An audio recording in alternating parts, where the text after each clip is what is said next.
Hey everyone, Ash here with the Better Than Yesterday blog. Are you ready to be debt-free? Well, good, because today we're going to look at the 5 steps of how to pay off your debt.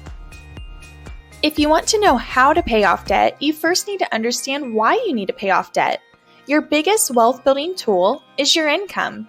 And how are you ever going to build wealth when your main tool is tied up with payments to debt?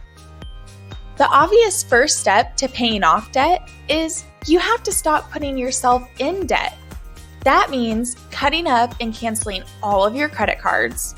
That means no more shopping for a new vehicle that you cannot afford.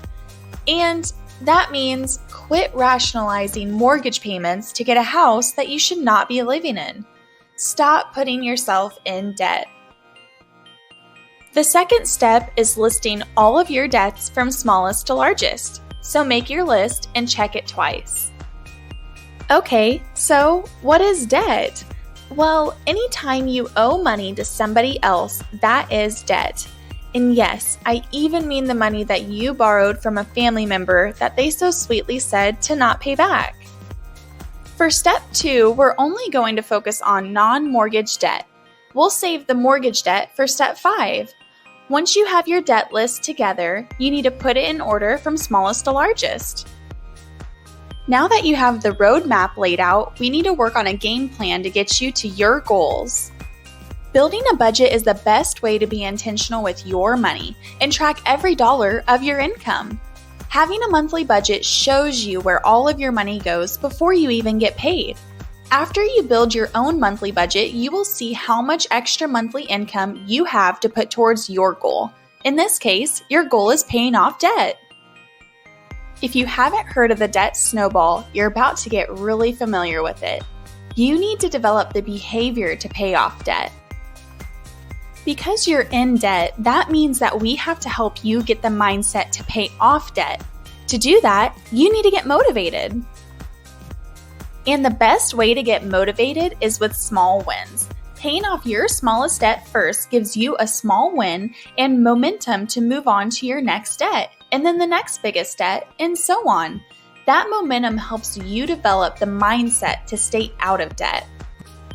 Because those small wins get you inspired and help you see the light at the end of the tunnel.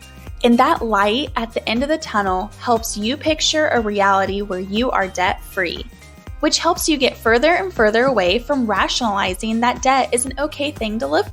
Now that all the consumer debt is taken care of, let's focus on the mortgage. But first, we need to cover some ground rules because paying off this debt will take much longer. Your mortgage payments need to be no more than 25% of your monthly take-home pay, and you need to be on a 15-year fixed mortgage. Of course, the goal is to pay it off much faster than 15 years. Before you begin throwing all of your extra cash towards your mortgage, we need to take care of you and your family first because you'll be in this step for the long haul. First, you need an emergency fund of 3 to 6 months worth of household expenses. So pause on paying off your mortgage, only of course the required minimum payment, until you have a fully funded emergency fund.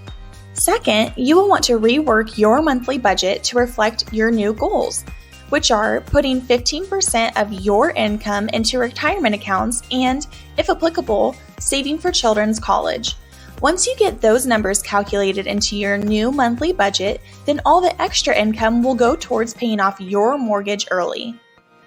I hope that you get to reach financial freedom, and hopefully these steps help you get there. Don't give up on yourself. Keep fighting for your financial peace. And never stop working towards being better than you were yesterday.